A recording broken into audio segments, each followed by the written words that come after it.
Well, good morning. Welcome to our 33rd Coffee with the Commissioner event. As you can tell, we're not at Hardee's, we're not at McDonald's, we're certainly not at Denny's. Due to what's going on around the country, we're having to social distance, and that trickles down even to our Coffee with the Commissioner meetings. So we're using technology. This is Zoom. We're also on Facebook Live.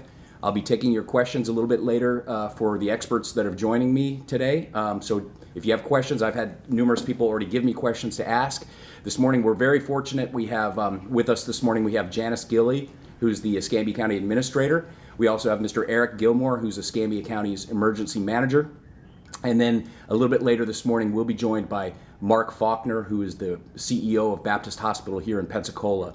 So there's a lot to get to. There's a lot going on. I just first want to thank Janice and Eric. Thank you so much for all the work you guys have been doing. I know it's been a lot of hours, long days, long nights, and just appreciate all the information you're pushing out to me and my fellow commissioners, and just can't thank you enough for all the work that you're doing. So without further ado, I'm thankful for you guys getting up. I'm thankful for this technology. We are live streaming it. This is the first time we're trying this, so if there's some technical glitches, obviously accept my apologies. But we'll start out with you, Janice, if you wouldn't mind. Just give us kind of an overview of where you think we're at with this crisis as a county. Yeah, so I think that I'll let Eric speak specifically to the emergency operations and where we are in terms of our level 2 status and the emergency support functions that have been implemented and how they are operating currently. So I'm going to leave that for him.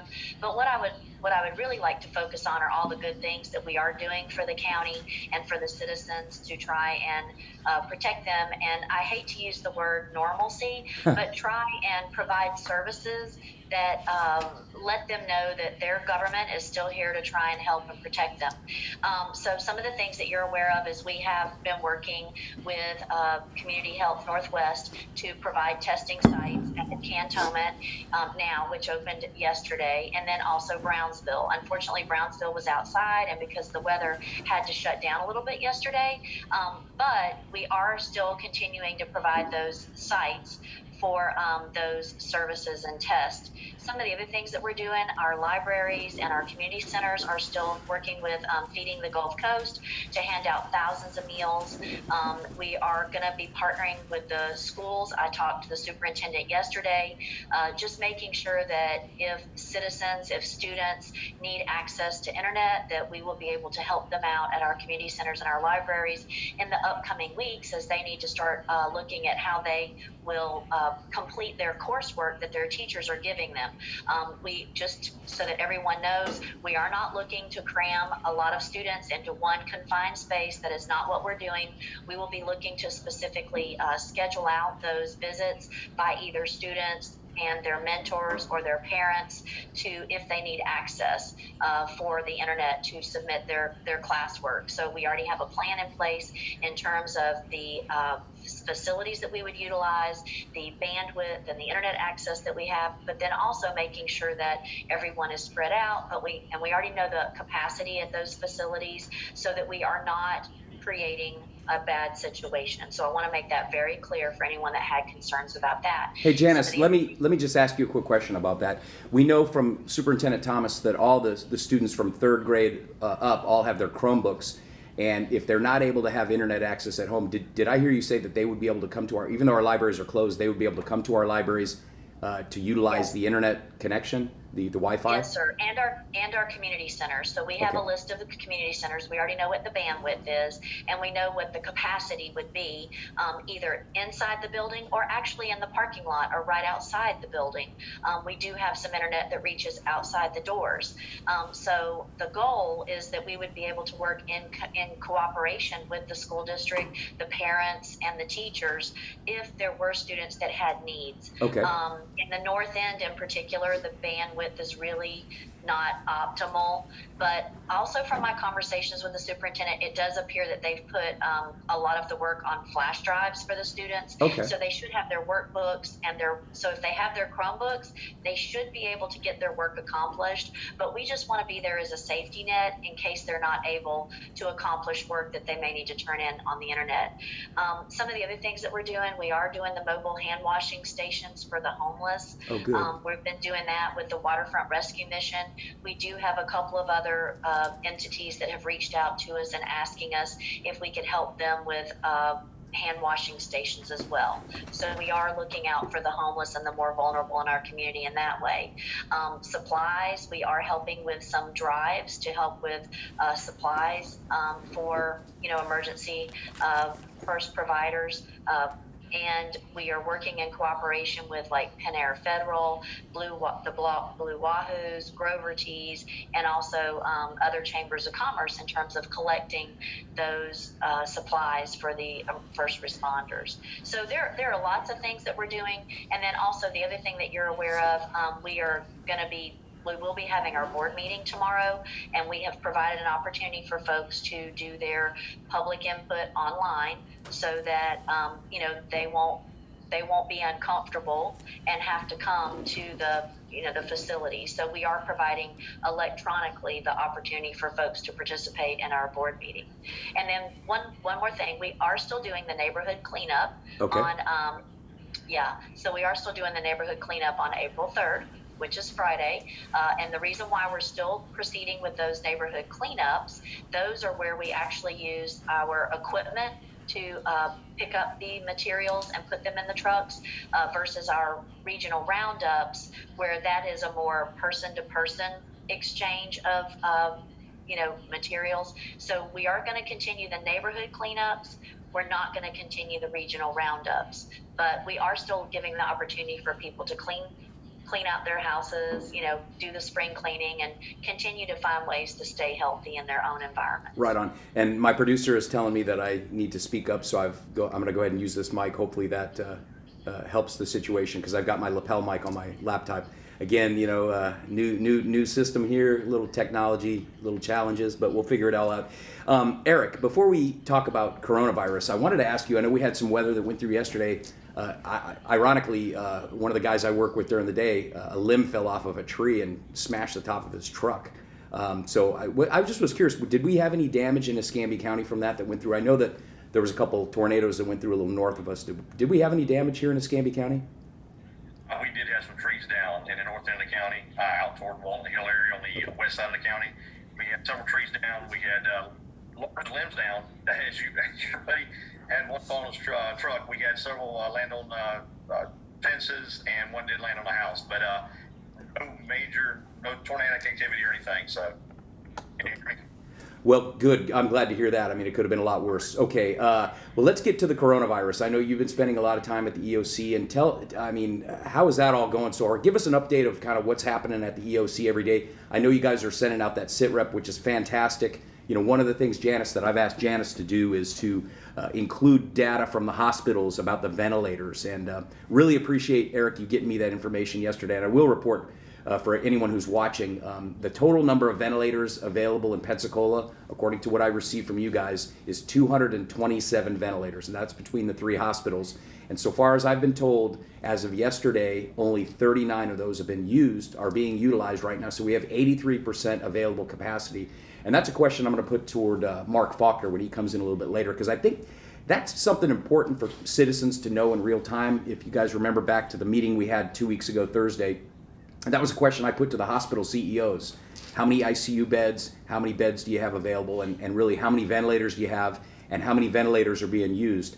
So I appreciate you guys sending that data yesterday, and I really hope that that's something we could see on a regular basis, because I think the citizens, if they can see that every day, they'll see that we're not having the same kind of situation that they're having, say, in New York, where there's not enough ventilators. Right now, we have plenty of ventilators. Wouldn't you agree with that, Eric? I would totally agree with that. And just to let you know, we use WebEOC during our activations, and we put a column in to the hospitals when they report their bed availability daily. We report their vent status as well. So as you said, hopefully we're going to track that daily and get that number out to you guys so you can see real time what's going on, or at least daily, get a report on that. Just for your information as well, we've tried to think outside the box of where we can reach out to get other vents, and we have contacted surgical centers, and they have vents available that we could utilize if needed, and Select Specialty Care also has vents. So we're trying to think outside the hospital setting where other vents are. So we've identified additional assets outside the hospital setting as of yesterday. So Thank you very much for that. I'm being told that I can't be heard, but I'm going to try and speak up louder and get a little closer to this computer so that you can hear me a little bit better. Okay, back to the EOC. So the daily SITREP report, and Janice, maybe you can weigh in as well. We're getting the total number of specimens report, and one of the questions that people have asked me and that I've brought up on my blog is every day we're getting the specimen report. And then you compare that with the Florida dashboard, and the Florida dashboard has been consistently 2,000 test results behind what we're reporting. And I know that there's been an issue with getting the tests back, but do you guys have any idea why there's such a big delta between the number of tests that have been administered that we know and then the number that have been reported by the state? So the report we show out is specimen collected. So that's an individual getting their specimen, getting not test, but their specimen collected. So that's the number we're showing there. Okay. The result is when it comes back from the laboratory, and as we know, we're seeing anywhere from 5 to 7 days lag time between the time the test is taken from the individual and the test is run with a positive or negative result. So that's why you're seeing that delta right there, because we know the number of people taking specimen from. It's just getting those results back that's taken forever, or taking a long time to get those things back. Hopefully, Sacred Heart is they're reporting that turnaround time of 24 hours is where we hope to get to. And once we start seeing 24-hour turnaround time, I think we'll be in a better situation. We start seeing that, and the other batches come back and we catch back up. But when we start seeing that 24-hour turnaround time, I think we'll see some better real-time data. So. Well, I've got a question here from someone on Facebook, and they're asking about opening the beaches and dining in restaurants. They don't think it's a good idea. There's been, I know there's an article in the paper today.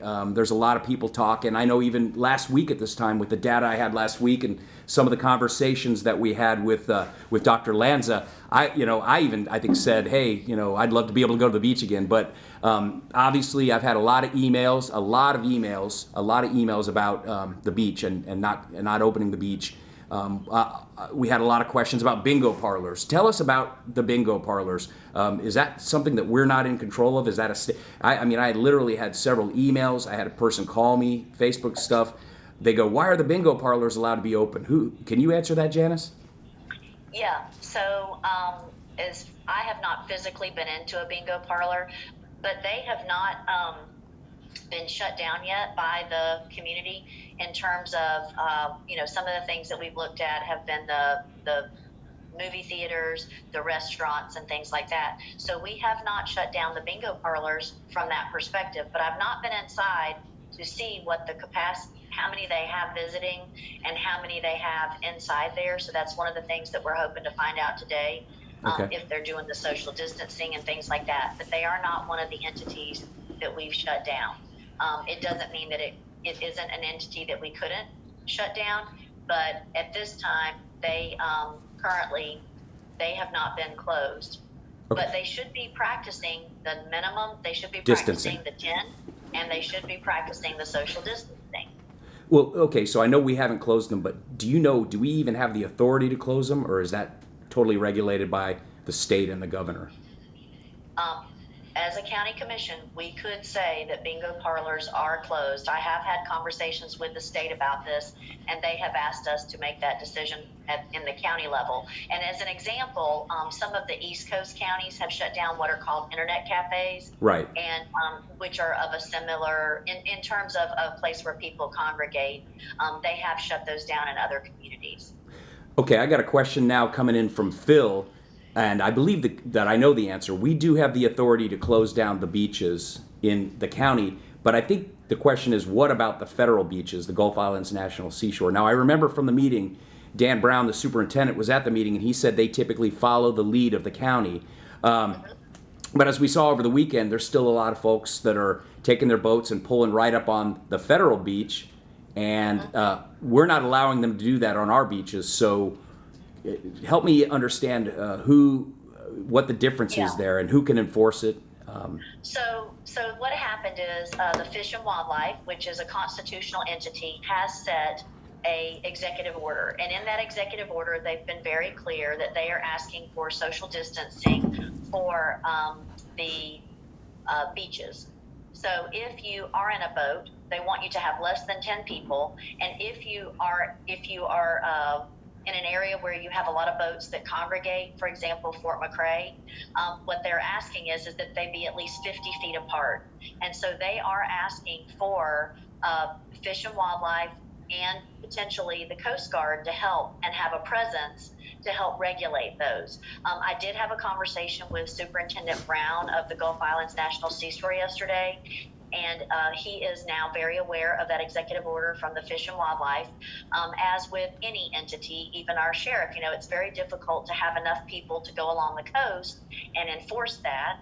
But they are going to do their best to try and enforce it this weekend from the shoreline. But then they are asking for the Coast Guard and the Fish and Wildlife's assistance to enforce that from the waterways. Okay. There was some media confusion, and they said that there was a county employee and a firefighter that were tested positive. And I think what they meant to say was, I think we had one member of the county sheriff's office that tested positive, and then I believe it was a city firefighter that tested positive. To your knowledge, Janice, do we have any county employees that have tested positive, to your knowledge? So I've not been told that as of yesterday. I did ask all the directors to give us an update as they get updates. They do have individuals in their departments that have either been tested or are awaiting test, but I have not been notified as of this morning of any of our employees. So you're correct in the two instances that you just mentioned. One is a Escambia County Sheriff's Office employee that I'm aware of, and the other one would be a city firefighter. But That doesn't mean something hasn't happened in the past 12 hours that I'm not aware of. Okay, and I just got a clarification from Phil on the Facebook. He was more interested in the private property, the private beaches out on Perdido Key. If it's a private beach, we don't have the authority to close access to private beaches, do we? I know I saw on the news last night that that's a big subject of consternation in Okaloosa County because they closed all the beaches, and I don't even know that they have the authority. If it's a privately owned piece of property on the beach, does the county? Maybe this is a question for Allison Rogers, the county attorney, who's not here. But in your opinion, Janice, would we have the right to do that? What Okaloosa's doing to their private beach owners? I have not seen that they have their private beaches closed in Okaloosa. They specifically said their public areas, just as we did. Yeah. Well, they had a condo owner on the news last night saying, we want to be able to use the beaches. We paid for this condo, and we have the beach. And maybe it was a mix-up. The news doesn't always get it right, but that was my impression. That's why I thought it was kind of startling. I don't know that we have the authority to close down private beaches. I'm not aware of that opportunity to do that. If you notice what Alabama did as well, it was all related to their, public access and their state beaches.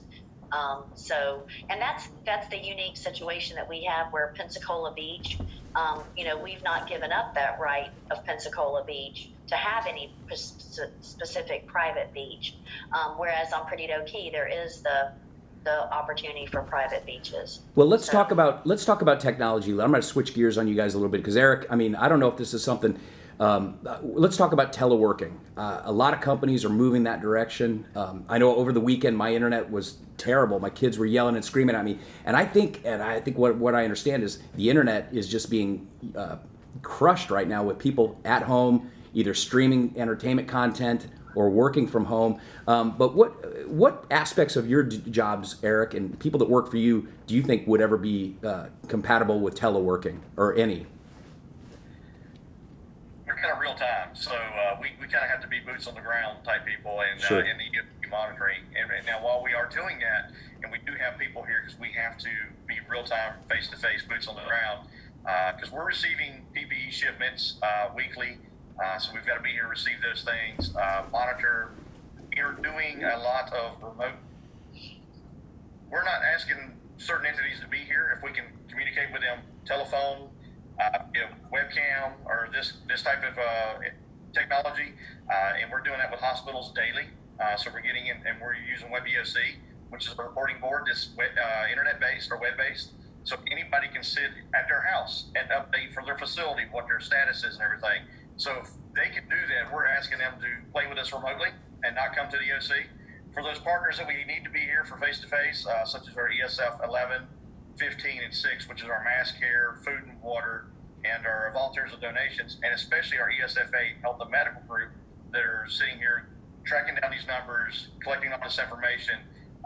we asked them to be here. Now the EOC, as you know, is a big room, so we've got everybody kind of spread out. So, and then of course Laura, our PIO, she's got the jig stood up, and we've got her working in her private little cubby in there, away from everybody else. So, for emergency management, it's kind of hard for us to do things remotely. We kind of have to be in a room, work with certain partners face to face, but everybody else, they're playing with us by updating the dashboards wherever they're working, whether they're virtually working from home or in their office. Mhm. Yeah, Yeah, guys, but wait, let me just stop you real quick. I got a message here from Mark Jacobs. He says, you said last week on your coffee meeting that you would have a hard time voting to keep the beaches closed. Have you changed your mind? Well, I mean, obviously this last week, I mean, we've gone up exponentially in the number of cases. I'm more concerned than I was before, and I was very concerned then. So, you know, I want to take a point of personal privilege here to just mention, you know, if you go back and watch that video in its entirety, the context of that conversation with Dr. Lanza was being out in the open, getting sunshine, getting vitamin D, and the conversation was, you know, hey, it's good to be out. If you can get out, our parks are open, get out to the parks. And then I just kind of asked, I said, well, our beach is kind of like the biggest park. What, is there a difference? And scientifically, there isn't. And the issue is, and I think where all the consternation is folks are afraid that if we open that beach, we're going to open the floodgates because all the other beaches in our areas are closed and everyone is going to come to our beach. And I get that. So I think anything that we do, we have to be very thoughtful in the consideration of it. It can't just be a knee jerk. And for me, for my vote, it's going to be in conjunction with the experts, the health experts. So what I've seen, I'm leaning away from that, to be very honest. And I hate it because right now it's the Pompano are running, the Kobe are running. I'd love nothing more than to be at the beach, but we have to, it's going to be a discussion that the full board's going to have tomorrow. And we're going to have to see where it goes, but I'm going to always listen to the experts. And if the experts are saying don't do it, I ain't going to be the one, contradicting their opinion. So just wanted to throw that in there. But I wanted to get back to Eric and Janice, both of you guys, before Mark comes on the call here. What I'm seeing on the news, obviously, we're not having the same experience as some other areas are. But I am seeing that first responders, paramedics, firemen in other areas are running low on PPE. Can you just reassure the people that are watching the video here what our level of PPE is? I mean, do we have enough adequate protective equipment, personal protective equipment for our firefighters, our EMS, and everyone that's on the front lines? Yes, we're getting shipments in weekly from the state, and we're trying to get that PPE out to the frontline healthcare workers and our first responders.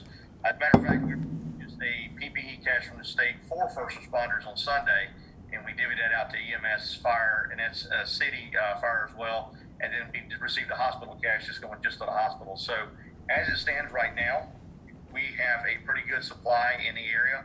Hospitals are receiving the N95 masks, the goggles, the face shields.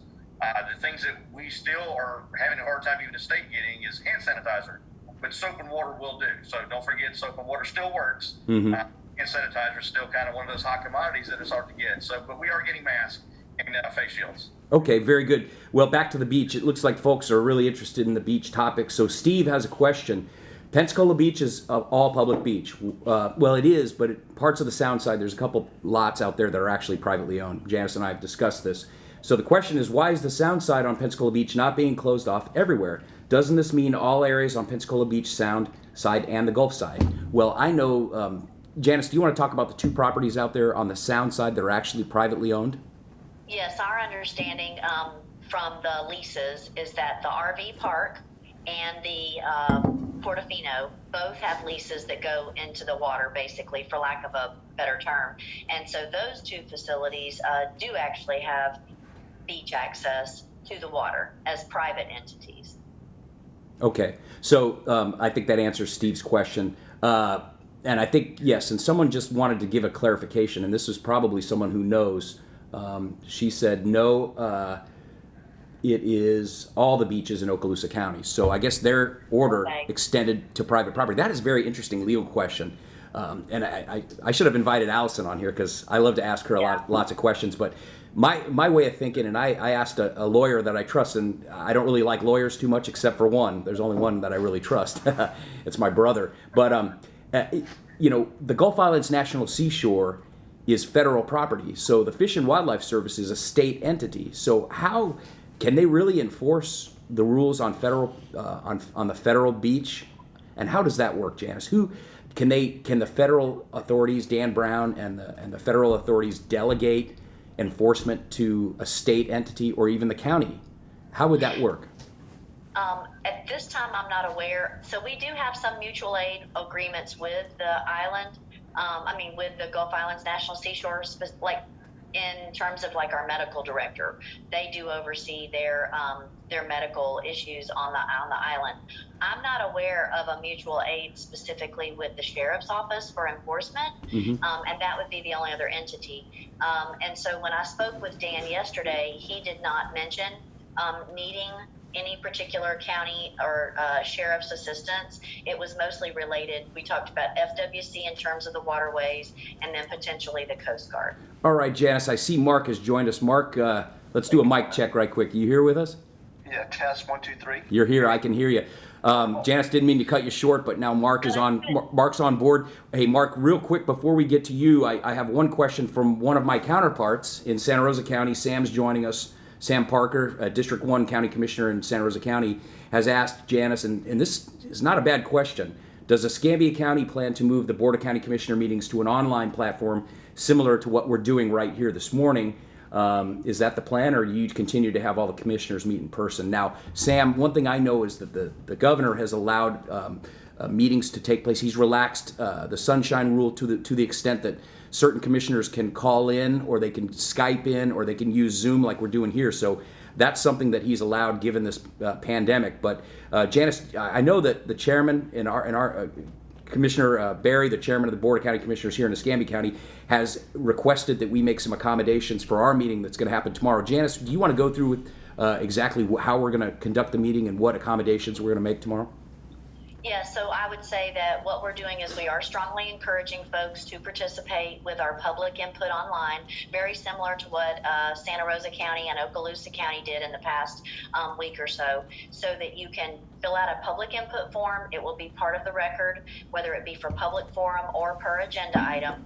And then we have not closed the chambers for personal input. However, we have already blocked off the chambers every couple of seats so that we are currently already providing for distancing inside the chambers. And then we will be asking folks if they come to the microphone to speak, and then we will be cleaning the microphone in between speakers. That's important. But I do think that if this thing gets worse than it currently is, I do think, and I'm not saying that it's not going to get worse, I'm just saying that we will have to do that analysis at that time for our second meeting in April as to whether or not we come together. I think the main thing that citizens are concerned about is making sure that we do have the opportunity for public input.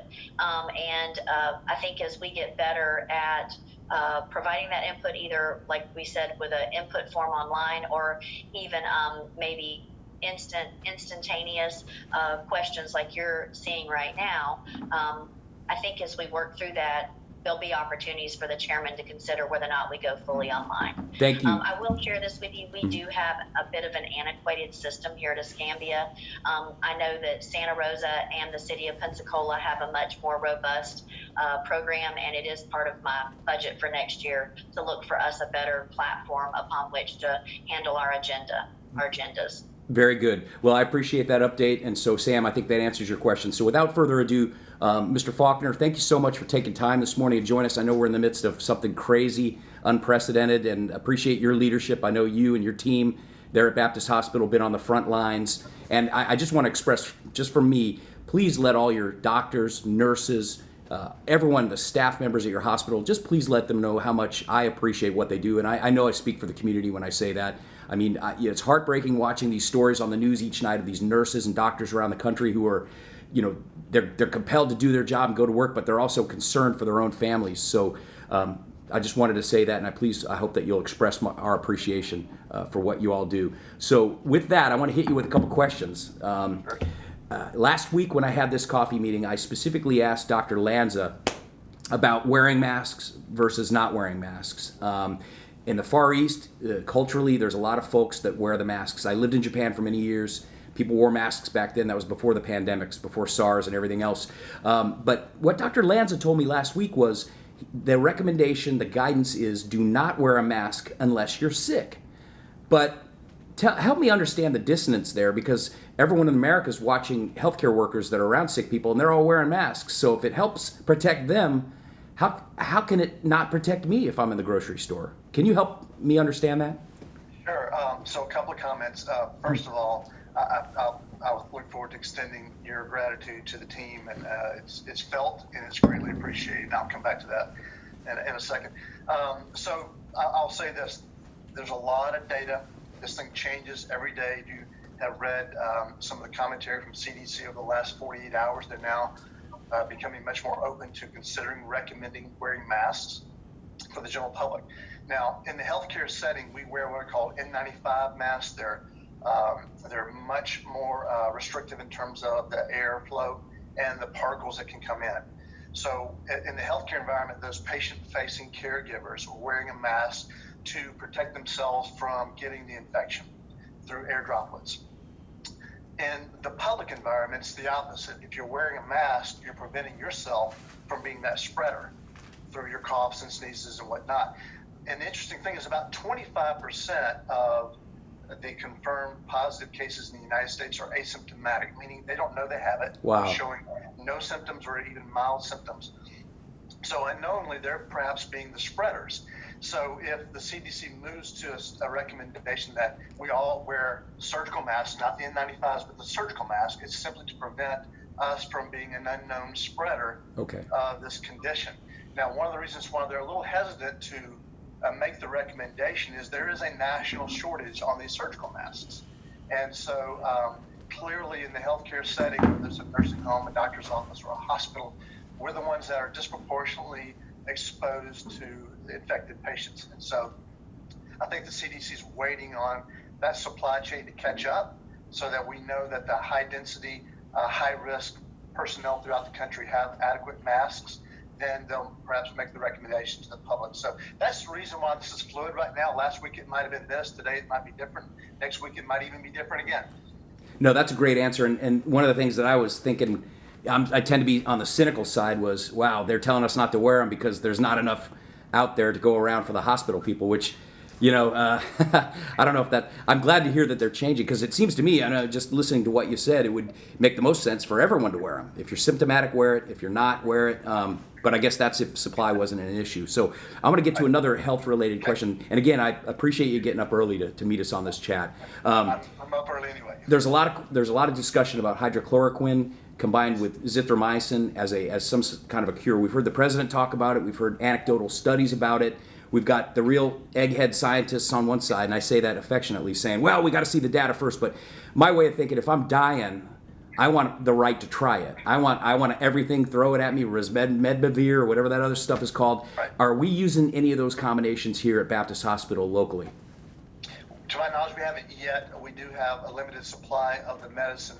And you might have seen the FDA issued an emergency order 2 days ago to allow for its use in an off-label setting for this condition.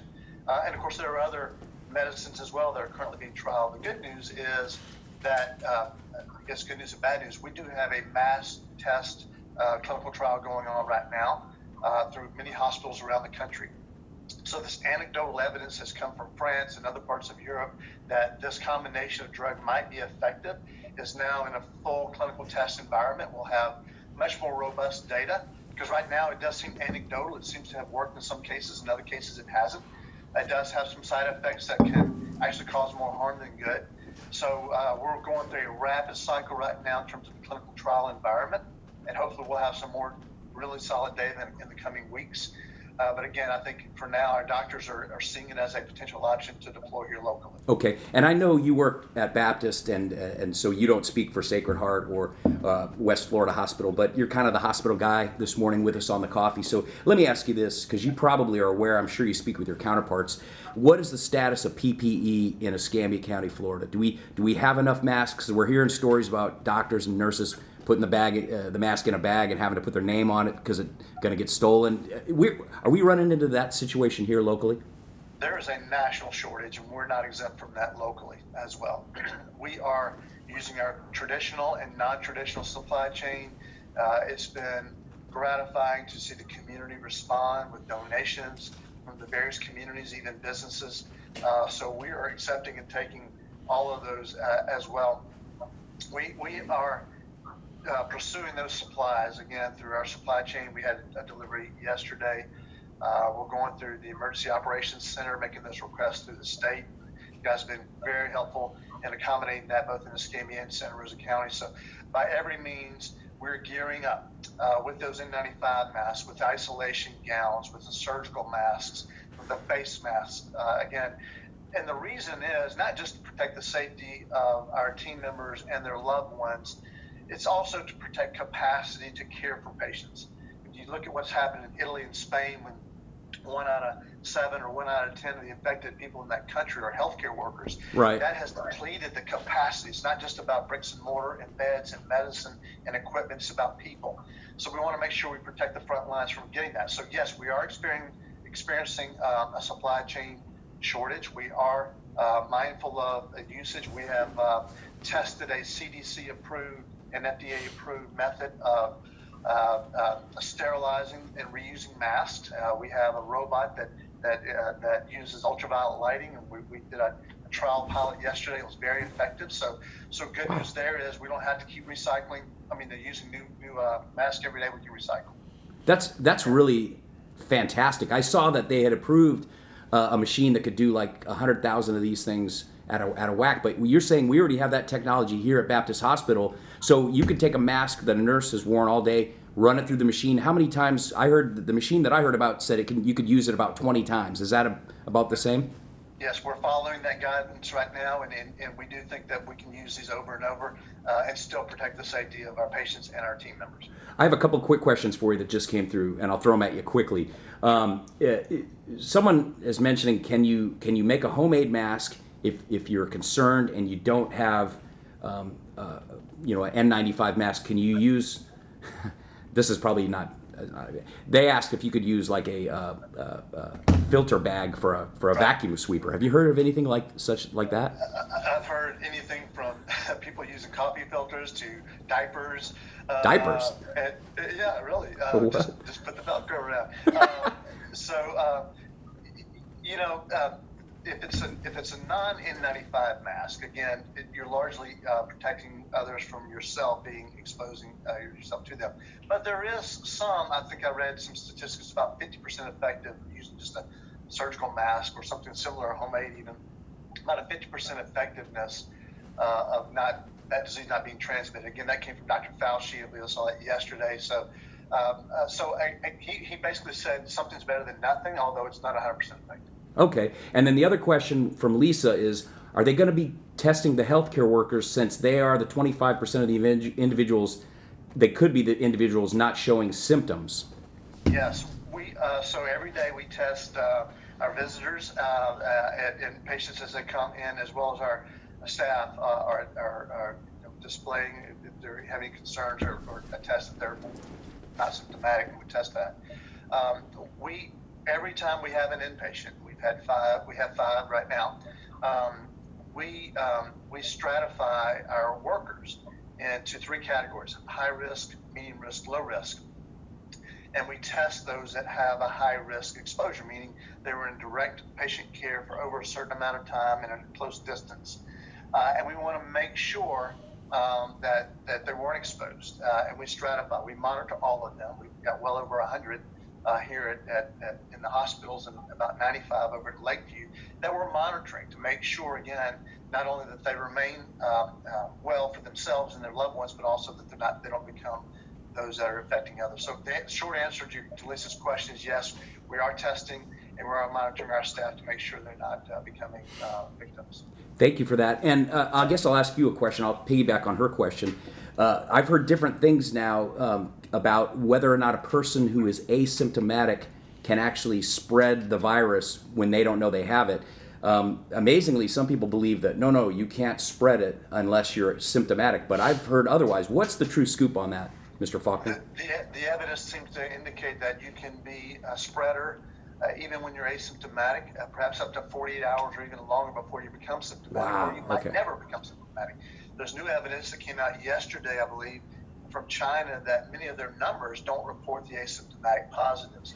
And there's obviously concern that that might have been a contributor to the spread over in China. Certainly it's a concern we have here in the United States. Great question here. Now I'm going to throw it back to Janice. Amanda wants to know that you had mentioned closing bingo halls, but what about daycares? I know, didn't we talk about they have to follow the guidance of no more than 10? Is that correct? How would you answer that question? Because that would be devastating to people who are still working if you pull the rug out from under them and then we couldn't even have a daycare. So what's the answer to that one? Yeah, so I know that from talking with Bruce Watson at the Early Learning Childhood Coalition, the Early Learning Child Care Coalition, that they are very closely monitoring daycares, and they are asking them to adhere to the 10 child rule. If we are able to work with them for 24-hour childcare for some of our first responders and the sheriff's employees, and then also I know that Mark and some of the other CEOs at the hospitals are concerned about childcare for their employees as well, as we see this extended time of students being out of school. So we have not just the under fives that need to be cared for, we have the ones over five. Exactly. So there is a lot of monitoring that is going on with childcare to ensure that we still have childcare for all of these individuals that are considered emergency essential and critical, that do have to work. So there is a balance that's having to be, gauged. I do know that they are looking very closely at the ones that are able to stay open and the ones that have had to make a decision to maybe not stay open at this time. But they are supposed to be adhering to guidelines from the state. Okay. So they have not, Well, I appreciate that, Janice, and I know we got limited time left, and I got Mark Faulkner here. What is your official title, Mark? I'm President and CEO of Baptist Healthcare. Okay, I hope I didn't mess that up earlier. Okay, and we appreciate you being here. A couple of questions, and before you got on the call this morning, I was speaking to Eric and Janice about this one. We've got this state dashboard that says, as of this morning, we're not even to 1,000 tests administered in Escambia County. But each day, the staff is sending the commissioners a list, and right now we're over 3,000 tests performed. And so the delta between what the state is showing as total tested and what we know is total tested is running about 2,000 tests, and it's been pretty consistent. To what do you attribute that? I think there's a lag in the data. There is a wonderful partnership, public-private, with the Department of Health, with Baptist and Sacred Heart and Community Health in Northwest Florida as we try to canvass the community. One of the ways to combat this is to know who's got it, and that comes through broad testing. So we have, as a per capita, I think a very strong showing in terms of our overall testing, but there's a lag in the data. There's a lag in the reporting back. For example, it's taking almost 2 weeks now in some circumstances. When we swab a patient and we send that off to a national lab, and for them to give us that result can sometimes take up to 2 weeks. Well, that's problematic, obviously, as we're asking patients to unknowingly, whether they have it or not, just go isolate yourself until we get back to you. And we're contacting those patients every day. But again, that lag is the concern, and that's the data that you see from the dashboard versus what reality is. So I think that would explain some of those differences versus what we're actually seeing in the field. And I want to follow up on that because one of the things I was concerned about was, well, what if a person's going through one of our drive-through facilities getting tested, and then they get their results, but the results are not reported to the dashboard, to the state. And if that's the lag, then I know we got a memo last week. The commissioners got a memo from Dr. Lanza, and it was from the governor's office that said, listen, there's a state statute that says this is a mandatory reporting issue. So if Baptist Hospital, I know you don't speak for the other hospitals, but if Baptist Hospital conducts a test on me today and say in 2 days you get the results and you call me up and say, Jeff, you're negative, I'm assuming you're reporting that simultaneously to the state. Is that a correct assumption? Yes, those numbers do get reported to the state from the commercial labs. We want to make sure that's happening. Eric, you can validate, but LabCorp, Quest, and other commercial labs tie in. I think it's called Merlin. Is that right, Eric? Yeah. So that system, it feeds automatically so that the state has a real-time accurate picture once those results come in. Okay, yeah, because there's a lot of confusion there, and I'm hoping that we understood that there was a shortage of the reagent necessary to do the tests, But we also know American Ingenuity, they're coming out now with a 1-hour test. I mean, once we get ramped up on this, I have complete confidence in the private sector that we're going to get on top of this. But it just seems like, I mean, you know, it seems like we fumbled it in the beginning as a country, as a nation, as a healthcare system. Would you agree with that? I would. I think there's several things that could be done and have been done. Perhaps we could have done a little earlier. First of all, is testing. If we had available widespread testing, we would have a very early snapshot and been able to contain and trace much more effectively. The second thing is social distancing. Fortunately, we've been able to watch other parts of the country, Washington State, New York, California. We're even watching what's happening in South Florida. And as a community, we're learning from that. And I applaud you, Commissioner, and the other commissioners and the mayor and the senators of County Sam and the others for being early adopters of social distancing. I think we've gotten ahead of it because, you know, we're doing the same thing that New York was doing around the same time, but we've not seen the surge that they had already been exposed to. So again, I think the lessons learned, we're learning real time from other parts of the country. Okay. But I do think the solution is testing, broad testing, that hopefully can come online very soon. A couple quick questions. I'm getting some more questions on Facebook here. We know about the UV light killing the virus. What about salt water in the ocean? I think nope, it doesn't. Okay, what about chlorine in a pool? That's a great question. Probably, I think a bleach kills it. I don't know if the levels in a normal pool. But first of all, this virus is in your lungs, right? Right. It's in your breathing pathways. So there's no real effective way to sort of kill it once it's inside of you through some sort of external means. We know UV light does kill it, but normal UV light from the sun is not adequate. In fact, the amount of UV light necessary to kill it would be harmful to the skin, actually. Great question from Justin, just came in. How good is the testing if society is still flowing as it is with people going to Walmarts, gas stations, and heavy movements and travels? How would you answer that question? Well, again, I wish every citizen in our county could have a test this morning. We all know exactly who's got it and who doesn't. Do you think we'll get there? Will we get to that point, do you think? I think we will, yes. There's two ways to do that. The first would be, again, a rapid cycle, real-time test for the active infection.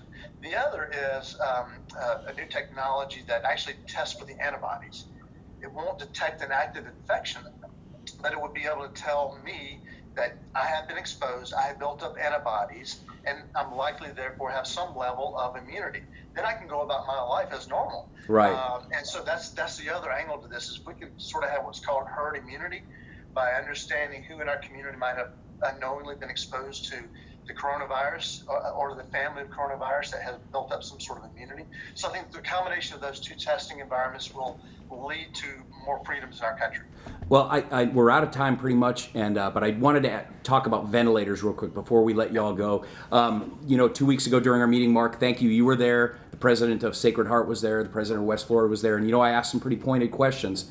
And one of the questions that's been on my mind for the last 2 weeks, and really even before that, as we see this ventilator shortage crisis, and I saw that coming 2 weeks ago. That's why I asked the questions.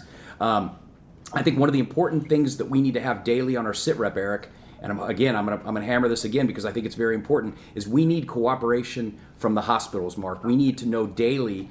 I know right now the baseline is 227 ventilators in Escambia County hospitals. Is that correct, Janice? That's the number, right? That's the number that Eric has had reported to him, yes, sir. Good way to qualify it. Okay, so the qualified number is we have 227 ventilators total in Escambia County, Florida. As of yesterday, Eric, correct me if I'm wrong, only 39 of those are being utilized throughout the area and the hospitals, which leaves 83% available. And I just think that needs to be on the SITREP daily. And I mean, would Baptist Hospital have any problem providing that data daily? Because I think if we know on a daily basis how many ventilators total, we know what the baseline is, 227, how many are being utilized, and then we get a percentage, I think that would be a tripwire. That would be the canary in the coal mine. That would tell us, hey, are we really having a problem like New Orleans, Louisiana, or New York, or Seattle, Washington, or are we doing a lot better than they are? And it seems to me when we got 83% of ventilators open right now, that's pretty good. What would you say to that, Mark? would agree we're in pretty good shape as a community in terms of inventorying our ventilators. I believe those fields have been added to the report that we're sending to the state, to the county. So you should have a real-time picture now of exactly what our capacity and utilization of vents. We do have the ability to expand and run multiple patients off one vent. Is it two? Is it 2 per ventilator or 4? I've heard you can go up to 4 per ventilator. Up to 4 in some circumstances. Also, anesthesia machines can be converted to be utilized as ventilators. So I feel good as a community and as an organization with where we stand with ventilator capacity right now. I know that some other communities can't say that right now. I think Detroit's going to be facing an issue, New York, New Orleans, and others, but I feel pretty good right now of how we're managing inventory today. And a lot of folks think that our climate, hot weather, humidity will help us in beating this virus. Is that a true statement, Mark? We don't know. We don't know a lot about this virus. In a normal setting, these are seasonal viruses. The 2 things happen warm weather. One, we spread out, and we get outside and we spread out, and so it slows the transmission. The other is these viruses are often surrounded by sort of a lipid construct, and that lipid construct doesn't, sort of a fatty lipid, doesn't do well in warm weather, humid weather.